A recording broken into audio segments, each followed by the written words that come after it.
vez más a nuestra reunión, a nuestra tertulia sobre el libro Historia del Cristianismo del historiador Justo González, donde estamos mirando de primera mano cada uno de nosotros viendo cómo se ha desarrollado la historia de la Iglesia, pero no solamente de la Iglesia, sino también de la doctrina cristiana. Hemos llegado ya al siglo segundo y estamos nada más y nada menos que con los grandes pensadores del cristianismo. Ya vimos a Ireneo de León, discutimos sobre los planteamientos, y aquí es muy importante hacer una acotación, estamos discutiendo lo que Justo González nos dice del pensamiento de Ireneo de León, ahora del pensamiento de Clemente de Alejandría, y nosotros, como ninguno es experto en el tema, simplemente debatimos lo que nos parece y tratamos de confrontarlo con la escritura y con lo poco que sabemos para poder armar nosotros mismos nuestra opinión acerca de estos temas tan polémicos. Muy buenas noches, Cristian. Buenas noches, Paola. Buenas noches, Priscila y María Isabel.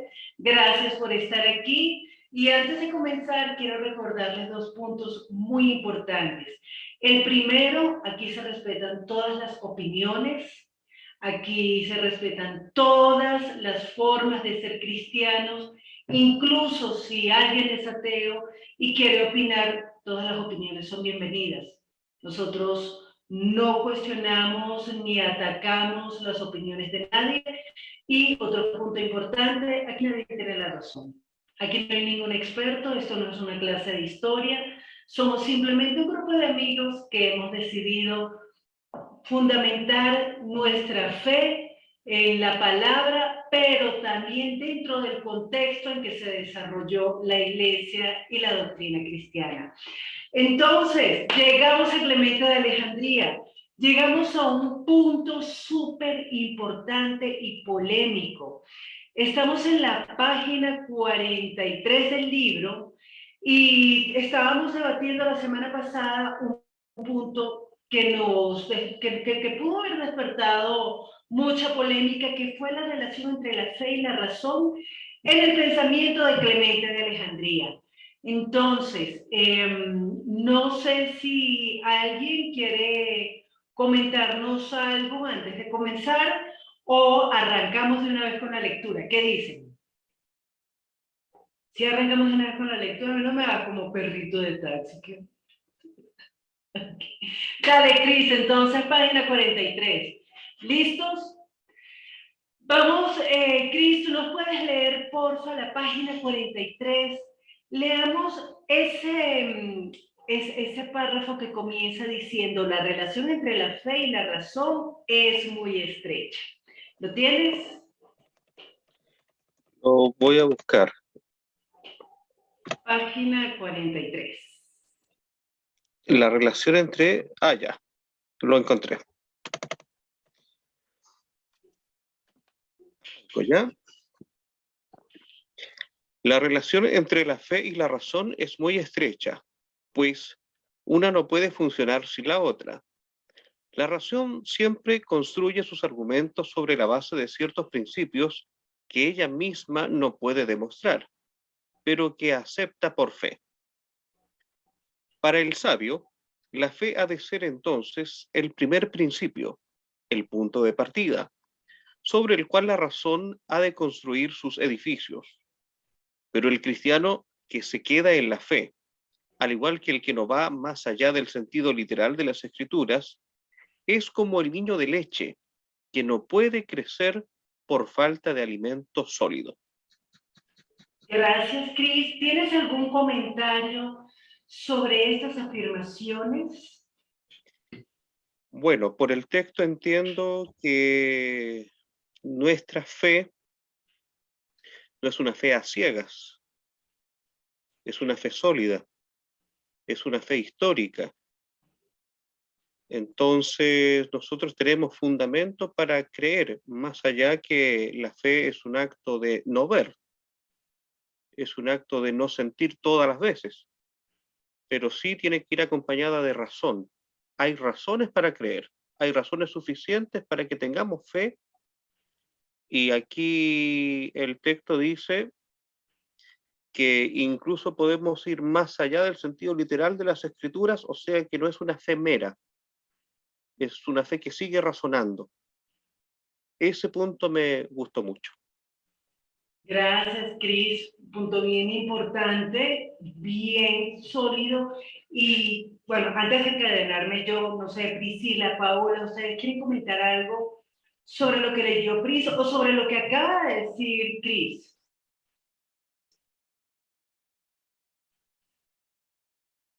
En esta fría y lluviosa noche. Priscila dice que no. Pau, ¿tú quieres comentar algo? A mí me parece muy, pero muy importante algo que acaba de decir Cristian.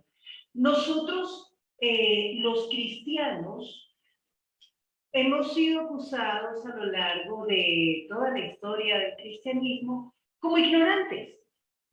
Ignorantes, como es que la fe cristiana es una fe que tú no puedes demostrar, tú no puedes creer simplemente porque te dijeron. Entonces, Clemente de Alejandría está haciendo un ejercicio sumamente importante y valioso para demostrar, o por lo menos para plasmar, la inquietud. ¿Realmente es una fe ciega? ¿Realmente es una fe de tontos? ¿Es una fe de gente ignorante? Y recordemos que ya habíamos visto a lo largo del libro que los no cristianos acusaban a los cristianos de ser una gente ignorante. Pero la postura de Clemente de Alejandría es todo lo contrario. La relación entre la fe y la razón es muy, muy estrecha. Sin embargo, cuando Clemente de Alejandría, o mejor dicho, corrijo, cuando Justo González me presenta el argumento de Clemente de Alejandría, yo necesariamente me voy al capítulo 11 de la Carta de los Hebreos y digo, un momento, esta fe de la que está hablando Clemente aquí es la misma fe de la que está hablando el autor de la Carta a los Hebreos. Es la certeza de lo que se espera, la convicción de lo que no se ve, es decir, es habiendo visto que la palabra de Dios se ha cumplido, como decía Cristian, a lo largo de la historia, es una fe histórica, pues entonces yo puedo creer que lo que todavía no se ha cumplido se va a cumplir. Yo no sé, a mí me parece que esta fe de la que está hablando Clemente no es la misma fe de la que está hablando el autor de la Carta a los Hebreos. No sé si ustedes tienen una opinión en este punto. ¿Qué dice Cris? Yo creo lo mismo, yo creo que no se trata de la misma fe. Aquí veo que es una fe más orientada hacia principios, hacia razones. La fe de Hebreos es más la fe de niño. Es pues la certeza de lo que se espera, la convicción de lo que no se ve. Es una fe más sencilla. Pero aquí hay una fe un poquito más, mucho más planteada. Como ya hemos dicho una y otra vez, es una fe que obedece a razones. ¿Y a ti te Entonces, parece que la fe comenzamos, de Hebreos no obedece a razones, Cris? sí, pero con esa declaración se queda como una fe sencilla. Es como la fe con la que comenzamos. Ok. Es el principio de nuestra fe. O sea, es pues la fe, la razón de lo que se espera, la convicción de lo que no se ve. Pero a medida que vamos creciendo, que dejamos de ser niños de leche, como aquí lo dice el autor, vamos alimentándonos de alimentos sólidos, vamos recibiendo razones de esta fe. ¿Por qué creo? A eso Ok. creo que se refiere. Ok. Pau, ¿tú querías decir algo? ¿No? Ah, ok, aquí yo difiero de Cris, pero me parece que la fe de la que está hablando aquí Clemente es más como, ay, chévere, voy a creer, pero me parece como más argumentada la fe que expone el autor de la Carta a los Hebreos, porque es así como que, oiga, mire porque esta gente creyó, no creyó porque dijeron, bueno, vamos a probar a ver qué, pero es importante ver que Clemente, o por lo menos lo que nos dice, Justo González, acerca de la doctrina de Clemente de Alejandría, habla de que el sabio, para el sabio, la fe debe ser entonces el primer principio. De allí comenzamos, el punto de partida, sobre el cual la razón ha de construir sus edificios. Entonces, yo veo algo así como que la razón termina siendo más importante que la fe. No sé qué piensan ustedes en este punto.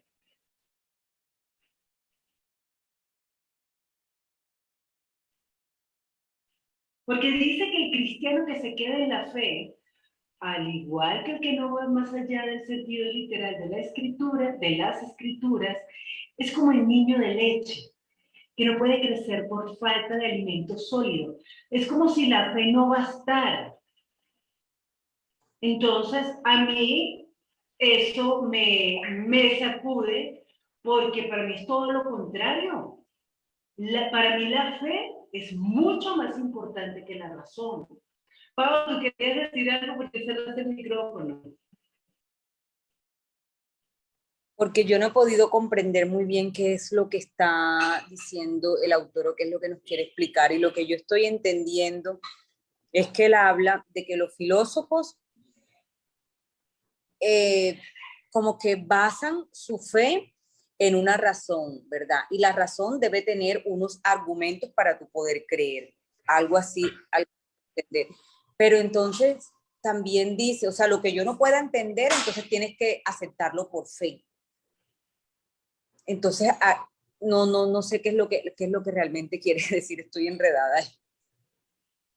Ok, es válido quedarnos, o sea, estar enredados en este punto, porque tendríamos que entender qué es la razón dentro del pensamiento griego para poder aterrizarlo en el pensamiento de Clemente de Alejandría, que está tratando de hacer un match entre pensamiento griego o filosofía griega y evangelio, y entonces ver además, o sea, es un ejercicio interesante que acaba de plantear Paola.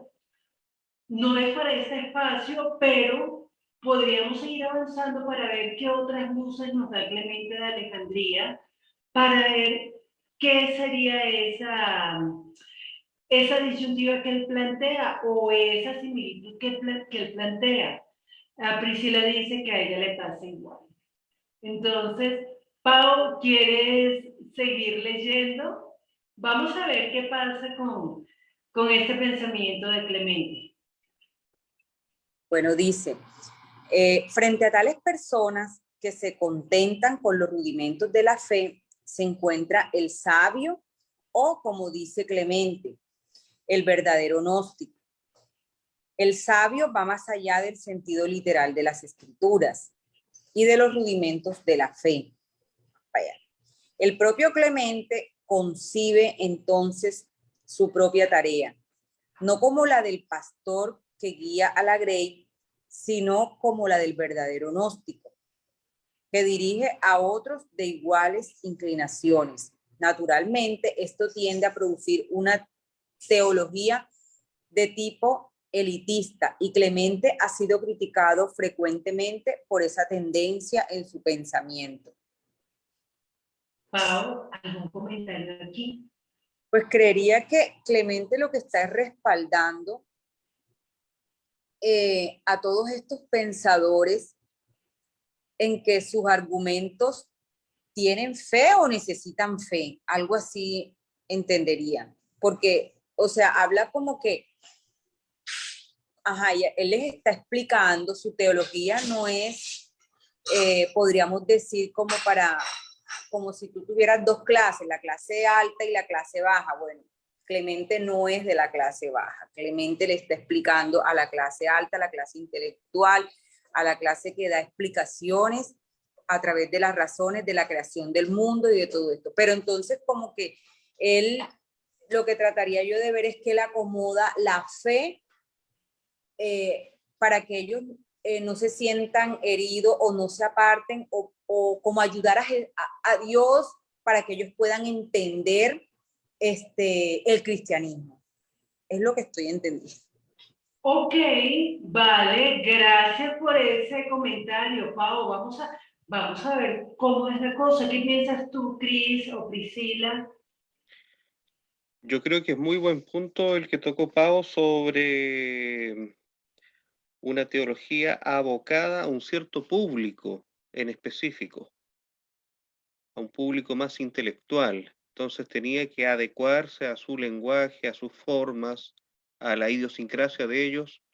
No podía ser cualquier teólogo, tenía que ser alguien a la altura de ellos. Entonces, creo que una acusación de tipo elitista es algo que no tiene mucha base. Hay que enfrentarse a quién era la persona histórica y en el tiempo histórico en el que él se movió. Eso. Ok, ok, gracias, Cris. Yo sí creo que es elitista, pero a mí no me parece malo ser elitista.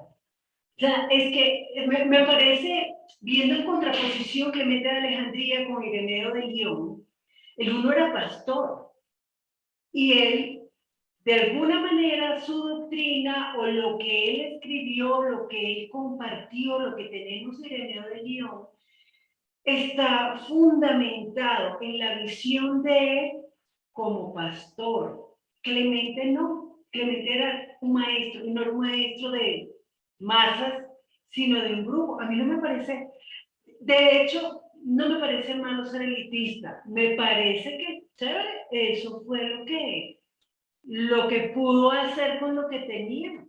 Y no me parece para nada criticable. Sin embargo, aquí hay algo que el uso de la frase los rudimentos de la fe. Cuando alguien usa esa expresión, pues uno necesariamente se va para, eso está en la carta de los hebreos. Entonces, ¿de cuáles rudimentos de la fe? Otra vez, ¿cuáles son esos rudimentos de la fe de los que está hablando Clemente de Alejandría? Porque si nos vamos a la carta de los hebreos, en Reina Valera separa capítulo 5, advertencia contra la apostasía. Y empieza a hablar del alimento sólido. Entonces, una vez más, me está usando un lenguaje que está en la carta de los hebreos. Y dice ya en el capítulo 6, por tanto, dejando ya los rudimentos de la doctrina de Cristo, vamos adelante a la perfección, no echando otra vez el fundamento del arrepentimiento de obras muertas, de la fe en Dios, de la doctrina de bautismos, de la imposición de manos, de la resurrección de los muertos y del juicio eterno. Yo no sé si esos sean los rudimentos de la fe de los que está hablando Clemente de Alejandría, pero lo pongo en duda. ¿Qué dice Priscila?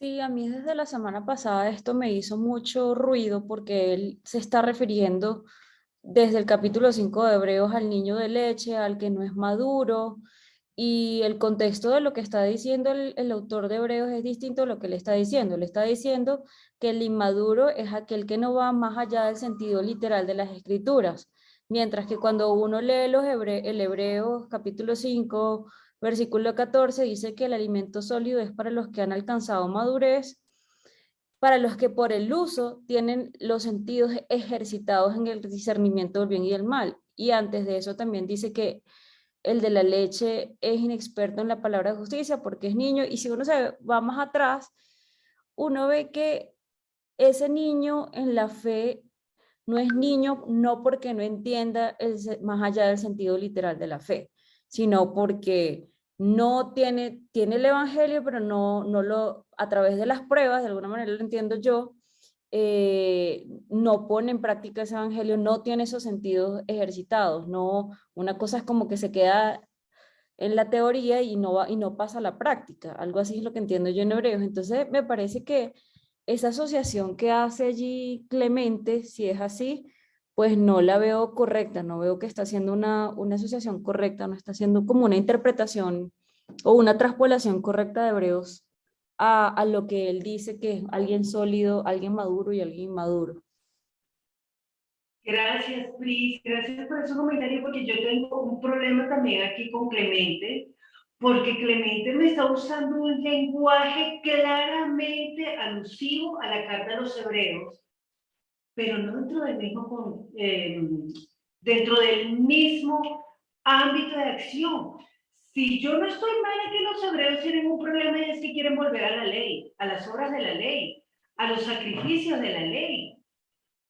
Y el autor de la carta a los hebreos les está diciendo, oiga, que ya eso no, se vuelva loco. Pero no tiene nada que ver con lo que está planteando Clemente. O por lo menos eso es lo que yo interpreto. Cristian, ¿tú querías comentar algo? Yo no lo veo así, yo veo que sí tiene relación. Por algo habla de los rudimentos, de las cosas básicas. Rudimento es eso, son las cosas básicas, son los temas más elementales de la fe.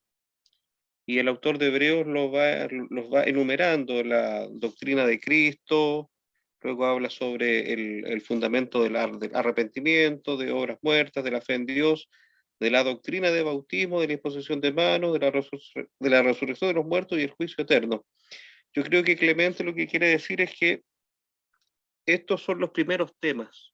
Debemos ir avanzando, debemos ir adquiriendo conocimiento, adquiriendo razones, no dejarnos dominar por la letra. eh, este público de hebreos, como bien se ha dicho, estaba propenso a volver a la ley, a lo demasiado literal, que esto tiene que ser así, que esto tiene que ser así. Entonces creo que lo que está queriendo decir Clemente aquí es que debemos ir hacia otro lado ahora, debemos avanzar. Estas primeras doctrinas fueron importantes, pero ahora debemos mirar a todo el consejo de Dios. Creo que eso se refiere con ir madurando, con pasar de ser niño de leche a ser una persona ya madura que come alimento sólido. Creo que a eso se refiere. Gracias, Cris. Entonces, aquí tenemos dos posturas. Vamos, nosotros seguiremos leyendo y eventualmente podremos leer a Clemente directamente para entender su pensamiento, no a través de la mirada de Justo González, sino directamente a través de lo que él plasmó en sus cartas, en sus escritos. En todo caso, me parece interesante esta afirmación que dice el propio Clemente concibe entonces su propia tarea no como la del pastor que guía la grey, sino como la del verdadero gnóstico, que dirige a otros de iguales inclinaciones. Entonces, Clemente tiene está como clarísimo con su tarea y sigue adelante. No le interesa ser pastor, no le interesa dirigir la grey, él simplemente se dedica a lo que sabe y para de contar, no quiere más nada. Entonces no sé si alguien quiere comentar algo más o avanzamos al próximo párrafo. ¿Qué dicen? ¿Avanzamos? Entonces dice, en cuanto al contenido de la misma, en cuanto al contenido mismo de la teología de Clemente, hemos de decir poco. Aunque él piensa estar sencillamente interpretando las escrituras, su exégesis alegórica le hace posible encontrar en ellas ideas y doctrinas que vienen más bien de la tradición platónica. Dios es el uno inefable, acerca del cual es imposible decir cosa alguna en sentido recto. Todo lo que podemos decir de Dios consiste en negarle todo límite. Lo demás es lenguaje metafórico, que nos resulta útil porque no tenemos otro, pero que sin embargo no describe a Dios. ¿Alguien quiere comentar algo en este punto?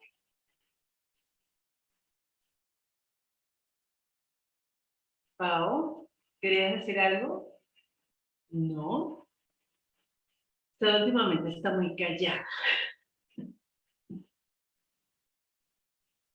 ¿Alguien quiere comentar algo? ¿No? ¿Sí? ¿Qué? Ok, entonces comento yo, empiezo a abrir yo el debate. Hay algo, esto es palabra no de Clemente, eso es palabra de Justo González. Y habla del contenido de la teología de Clemente. Dice que él piensa estar sencillamente interpretando las escrituras, pero ¿será que sí?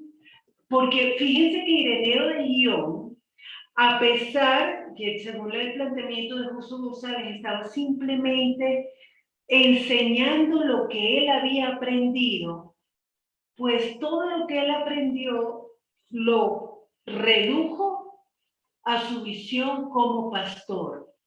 Entonces, pensar que alguien pueda hablar de la escritura solamente exponiendo lo que es, pues me parece bastante complejo. Priscila, vamos a aprovechar antes de que llore María Isabel. Sí, pues yo no sé si estoy entendiendo bien, pero esto que dice, esta crítica que dice Justo, de que aunque Clemente piensa que está interpretando las escrituras, su forma de entenderlas, que es a través de la alegoría, hace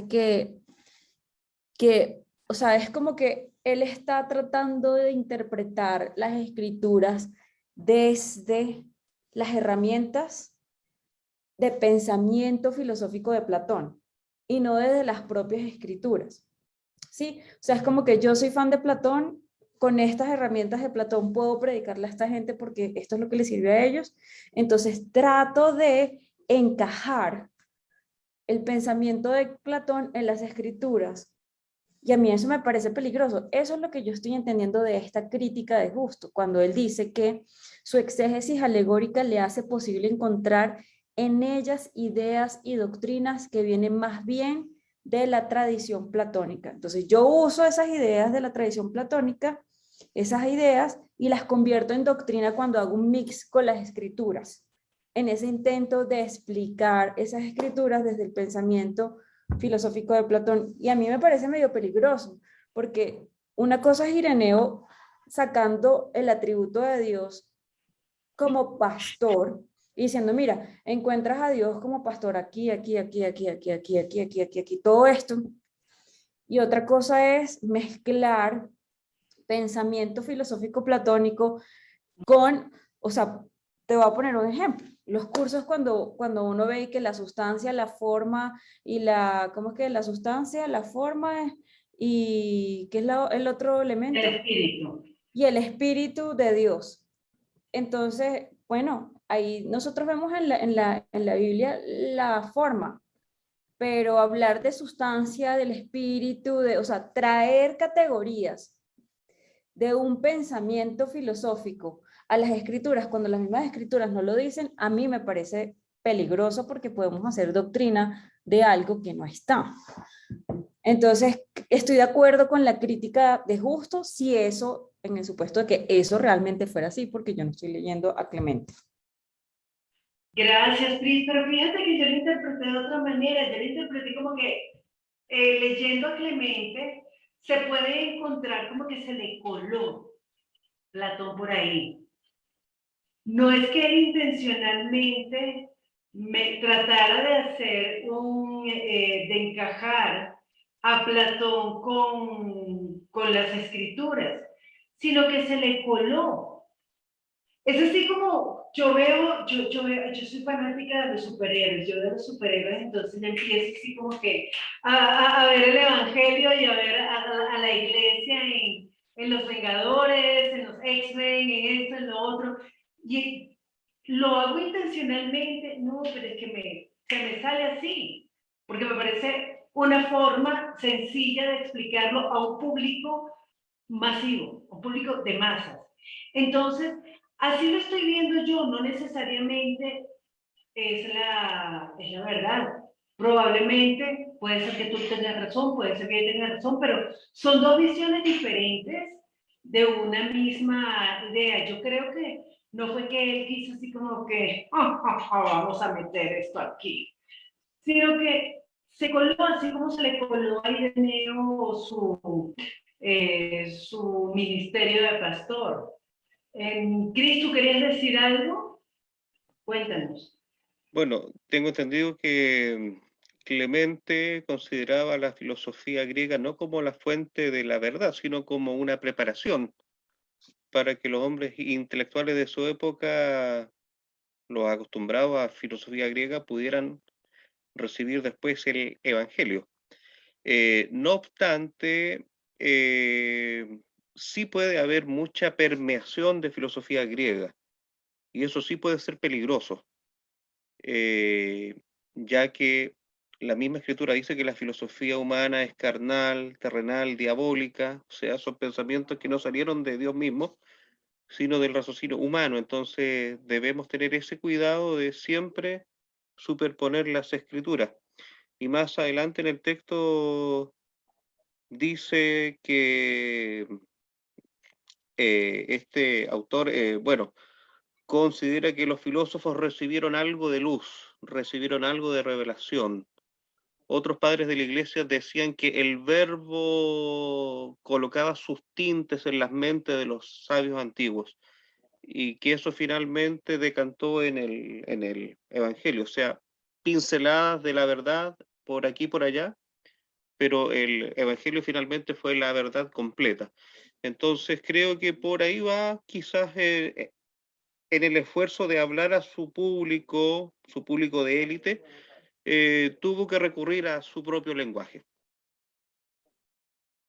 Eso. Vale, gracias, Cris. ¿Y qué piensan ustedes acerca de este punto? Que dice que es imposible decir cosa alguna en sentido recto. Todo lo que podemos decir de Dios consiste en negarle todo el límite.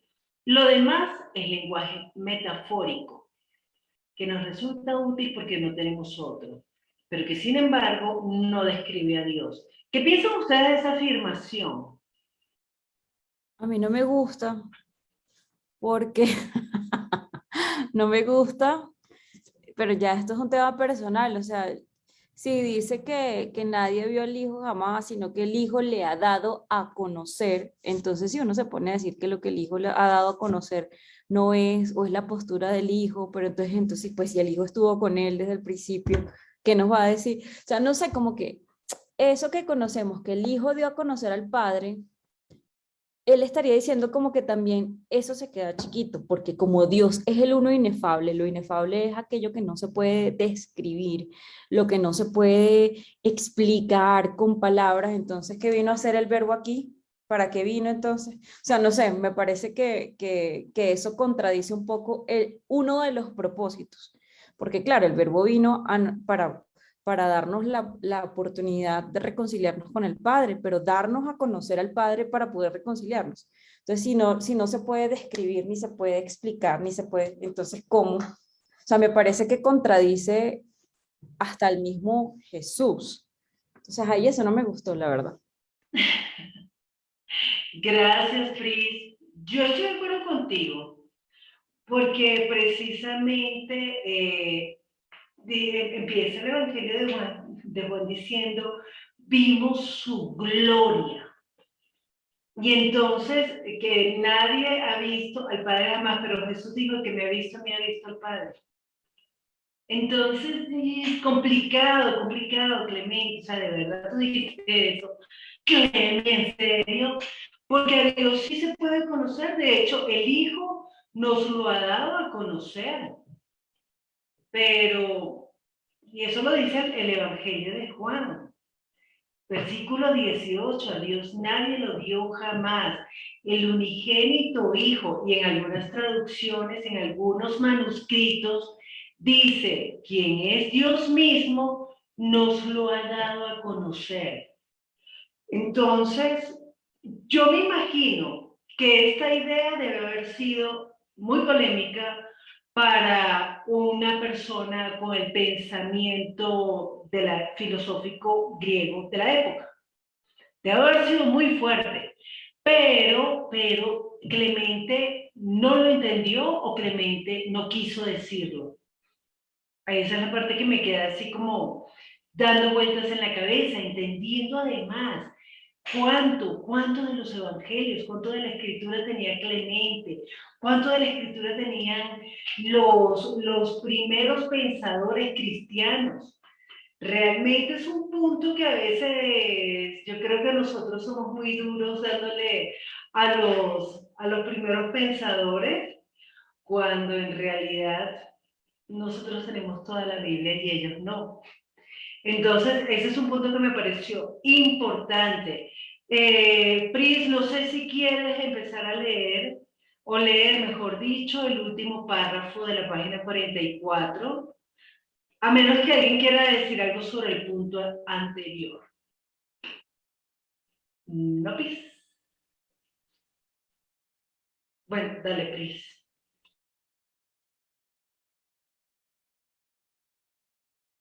Ok, ya va que se me movió la hoja.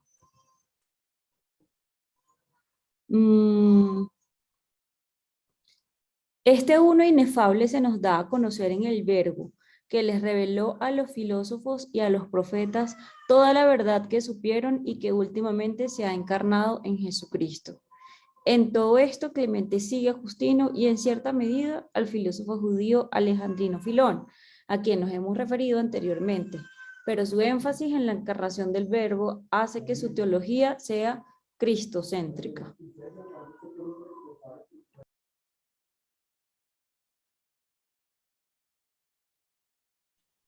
¿Necesitas que alguien más siga? Sí, Ok, ya vengo. dale, tranquila. Cris, ¿nos ayudas, please? ¿Puedes empezar otra vez, please? ¿Que continúe yo? ¿Sí? No, empieza otra vez, porque yo escuché a María Isabel llorando y se me partió el Que empiece todo el párrafo. corazón. Ya. Este uno inefable se nos da a conocer en el Verbo, que les reveló a los filósofos y a los profetas toda la verdad que supieron, y que últimamente se ha encarnado en Jesucristo. En todo esto, Clemente sigue a Justino, y en cierta medida al filósofo judío alejandrino Filón, a quien nos hemos referido anteriormente. Pero su énfasis en la encarnación del Verbo hace que su teología sea cristocéntrica. Por otra parte, la importancia de Clemente no está en lo que haya dicho sobre tal o cual doctrina, sino en el modo en que su pensamiento es característico de todo un ambiente y tradición que se forjaron en la ciudad de Alejandría y que sería de gran importancia para el curso posterior de la teología. Más adelante en este capítulo, al tratar acerca de Orígenes, veremos el contenido de esta teología en toda su madurez y por tanto no es necesario que nos detengamos aquí a exponerlo. Baste decir que se trata de un tipo de teología cuya preocupación fundamental consiste en construir puentes entre la fe cristiana y la cultura que la rodea. Es una teología construida más para las gentes cultas que para las masas. Gracias, Cris. Ya tengo ganas de ver el próximo capítulo. Cris, ¿tienes algún comentario acerca de este punto, acerca de lo que acabas de leer? Bueno, a pesar de que considero que es peligroso mezclar peras con manzanas, o sea, filosofía terrenal con la celestial, entiendo a Orígenes por el contexto que él vivía, que debía establecer puentes. Y ahí creo que hay un corazón pastoral, hay un corazón sacerdotal. Un pastor, un sacerdote construye puentes, nexos, lleva a Dios, trata de exponer a Dios, y estaba rodeado de una cultura muy fuerte, donde la filosofía griega era lo que permeaba todas las capas. Entonces debía acomodarse a su idiosincrasia, al status quo de aquel momento, y era una tarea difícil tratar de establecer un diálogo. Creo que el cristianismo no entra solo por predicación y por una imposición y que aquí viene Cristo y que aquí viene su palabra. No, hay que sentarse a hablar, por ejemplo, en el caso de los misioneros que llegan a las misiones haciéndose amigos de la gente. Y esa es la mejor manera de predicar. Entonces creo que Orígenes era un misionero para su tiempo, que se estaba haciendo amigo, sobre todo de las clases altas, de las gentes cultas, hablando en un lenguaje no para las masas, sino para la élite intelectual de su época. Y creo que fue una gran labor. Y debía hablar, por supuesto, que el lenguaje de ellos. Ok, gracias Cris. Pau, Cris, ¿quieren comentar algo? Gracias, Pau. En el primer versículo, cuando habla que este uno inefable se nos da a conocer en el verbo, que les reveló a los filósofos y a los profetas toda la verdad que supieron. Pues yo entiendo, porque veníamos hablando de que cuando él habla acerca del ser de uno inefable, es que tú no puedes explicar como la razón o no puedes explicar a Dios con las palabras, ¿verdad? Pero fíjate que aquí él está hablando de que este se puede explicar con el verbo, con lo que veníamos hablando acerca de Jesús, que Jesús vino a traer la verdad, vino a explicarnos, vino a darnos a conocer a Dios, pero yo lo veo que acá el autor nos está diciendo que él sí lo está haciendo de esa forma. Entonces, no sé, aquí como que defiendo un poquito a Clemente. Ok, gracias, Pau. A mí me parece súper importante y a este punto quería llegar. Aquí parece haber una contradicción entre el último párrafo de la página 43 y el primer párrafo de la página 44. Finalmente, ¿es posible o no es posible conocer al uno inefable? Y aquí tenemos que tener mucho cuidado, porque como les advertí al principio, nosotros no estamos leyendo Clemente, por lo tanto, muy difícil que nosotros tengamos una postura sobre el pensamiento de Clemente. Estamos tratando de conocer algo de Clemente a partir de la visión de Justo González, que puede estar muy equivocada. Y este tipo de cosas es fascinante que ocurra porque nosotros nos sacudimos y entendemos, hay que ir a la fuente. Yo no me puedo conformar con lo que sé de Clemente de León a través de la mirada de Justo González, porque aquí yo estoy viendo una contradicción fortísima. ¿Puedo o no puedo conocer al uno inefable? El verbo me dio a conocer o no me dio a conocer al uno inefable. Porque en el párrafo anterior me están diciendo algo y en este párrafo me están diciendo además algo que a mí me hizo demasiado ruido. Porque termina antes diciendo a lo demás. Dios es el uno inefable acerca del cual es imposible decir cosa alguna en sentido recto. Pues aquí tendríamos que empezar a debatir qué es sentido recto en el pensamiento de Clemente de Alejandría o en el lenguaje de Justo González. Pues no lo sabemos, pero dice todo lo que podemos decir de Dios consiste en negarle todo límite. Lo demás es lenguaje metafórico, que nos resulta útil porque no tenemos otro, pero que sin embargo no describe a Dios. Este uno inefable se nos da a conocer en el verbo. Entonces, ¿que el verbo habló el lenguaje metafórico? Se habla en algunas ocasiones el lenguaje metafórico. El reino de los cielos es semejante a, pero en otras ocasiones habló clarísimo. El Hijo no vino a condenar, vino a dar vida y vida en abundancia. Pero el que no cree en el Hijo ya está condenado. Entonces, eso no es metafórico, eso es real, muy, muy real. Y además, aquí Justo González dice que el único inefable se nos da a conocer en el verbo que les reveló a los filósofos y a los profetas toda la verdad que supieron. Clemente, ¿cómo así? Yo sé que ya Clemente de Alejandría había equiparado a los profetas con los filósofos, cosa que uno considera bastante peligrosa.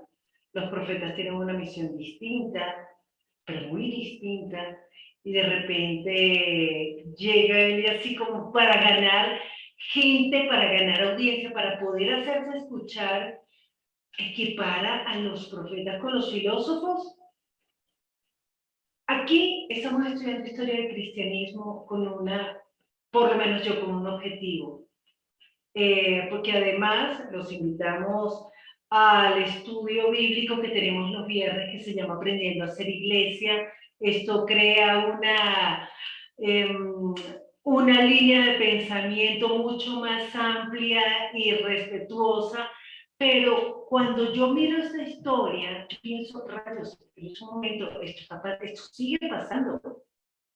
¿Qué soy capaz de decir algo loco, como que un profeta y un filósofo, la misma vaina, patatas, potatoes, o sea, entonces, pilas, porque yo puedo estar cayendo en ese error de hacer esos complementos locos para ganarme el derecho a ser escuchado. Me parece un ejercicio sumamente peligroso. Dice que el verbo le dio a conocer o les reveló a los filósofos y a los profetas toda la verdad que supieron. Y que últimamente se ha encarnado en Jesucristo. A ver, ¿cómo así? ¿Cómo así que se encarnó en Jesucristo? Jesucristo es el verbo encarnado. No es que se encarnó. No es que, ¿en quién me encarno? ¿En quién me...? Este mancito se ve chévere. Me parece que es un lenguaje peligroso y que muchas veces se puede seguir usando dentro de la iglesia y crea confusión. Cris, yo no sé, yo siento como que tú quieres decir algo, me lo está revelando el Espíritu Santo. Levante la mano, chico. Bueno, en el pensamiento griego, ese uno inefable es el mismo Dios no conocido de Pablo cuando fue a Atenas. Entonces es un Dios que no se puede conocer. Es un Dios que no se mueve del lugar donde está y que el verbo es el que lo da a conocer, que el verbo es el que se mueve. Y en el mundo griego el verbo o el logos, según el original, eh, era la palabra creadora que se movía por todo el universo, que sostenía la vida. Ese era el verbo para los griegos. Era como una fuerza impersonal que daba la inteligencia y daba vida a todas las criaturas. Entonces, para el público de ese tiempo, el verbo revelaba parte de la verdad a filósofos. O sea, ellos en la búsqueda de la verdad recibían pinceladas de la misma verdad, pinceladas de este verbo. Por ejemplo, otro padre de la iglesia consideraba que los filósofos, ellos, al ser hechos a imagen y semejanza de Dios, tenían algo de la verdad y que esa verdad había que rescatarla. Pero es un terreno muy peligroso, porque esta filosofía contradice claramente la escritura. O sea, el logos no era una fuerza impersonal que se movía por el universo libremente, no. El logos era Jesucristo, el Hijo eterno de Dios. Era El, Dios, estaba con Dios.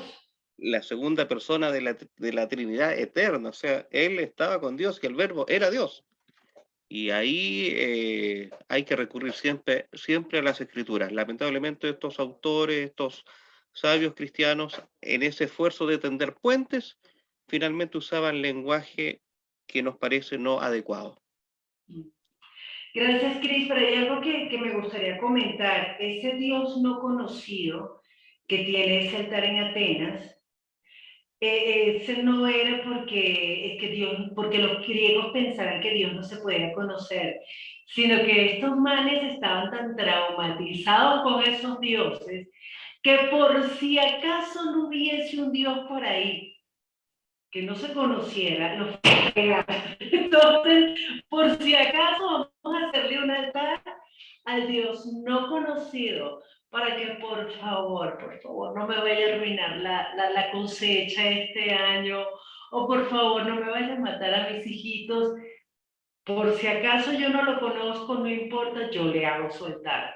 Entonces, eso me parece importante, pero también me parece que es súper importante el tema que últimamente se encarnó en Jesucristo. Y dice, en todo esto, Clemente sigue a Justino y en cierta medida al filósofo judío alejandrino Filón. Pero caramba, yo no sé, lo poco que recuerdo de este par de manes no me suena. Me suena, en cuanto a Justino y a Filón, lo que marcaba Cristian, extender los puentes. Eso sí, pero esta visión de Clemente no se me parece a la de Justino y la de Filón. Entonces, no sé por qué justo González hizo esta afirmación y luego agrega que su énfasis en la encarnación del verbo hace que su teología sea cristocéntrica. Perfecto, importantísimo. Y luego sigue, la importancia de Clemente no está en lo que haya dicho sobre tal o cual doctrina, sino en el modo en que su pensamiento es característico de todo un ambiente y tradición que se forjaron en la ciudad de Alejandría y que sería de gran importancia para el curso posterior de la teología. A mí este punto me parece crucial antes y ahora. Nosotros, los cristianos, los creyentes, sea cual sea la congregación a la que asistamos, o la doctrina, o los nicknames que le pongamos después de cristiano, pero estamos inmersos en un mundo diferente, en realidades diferentes. Y nosotros, yo siento, necesariamente vamos a ver salpicada nuestra predicación, nuestro pensamiento de toda la cultura que nos rodea, porque eso es lo que de alguna manera nos está formando. Yo creo que la iglesia a veces es muy reactiva y lanza discursos hacia una u otra dirección por las cosas que están pasando alrededor. Pero qué importante, me parece a mí, es mirar lo que otros han hecho, lo que otros han pensado y han dicho para poder guardarnos de ciertos vicios del pensamiento. No sé si quieren comentar algo en este punto. Paulo, Cristian. Bueno, le puedo dar créditos a Clemente en el punto donde también se habla sobre orígenes, de que esta teología no se queda ahí, sino que hay que comprenderla toda hacia su madurez, que se va forjando. O sea, como usted bien decía hace un rato atrás, debemos leer estos autores de primera fuente para no hacernos un prejuicio, sino con la primerísima fuente ya uno puede tener un panorama completo acerca de su pensamiento, vida y obra. Entonces creo que ese ejercicio va a ser muy importante, que en nuestros tiempos libres podamos leer sobre ellos de primera fuente. Y eso nos va a abrir nuestro propio panorama. Gracias, Cris. Priscila está escribiendo, ya yo tengo mi prejuicio. Ok, Cris. Pau, ¿tú querías comentar algo o también tienes prejuicios? ¿No quieres comentar nada? Pues como nos quedan 4 minutos, a mí me gustaría comentar, porque no vale la pena que entremos a Tertuliano de Cartago.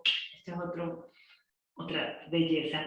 Pero yo valoro mucho estos ejercicios de por lo menos conocer algo de lo que han hecho los pensadores que nos antecedieron en esta tarea de dar a conocer el Evangelio a diferentes públicos. Apenas hemos visto algunas cositas de Justino, algunas cositas de Filón de Alejandría, un poquito de Ireneo de León, otro poquito de Clemente, pero en el pensamiento de cada uno de ellos yo veo algo absolutamente fascinante.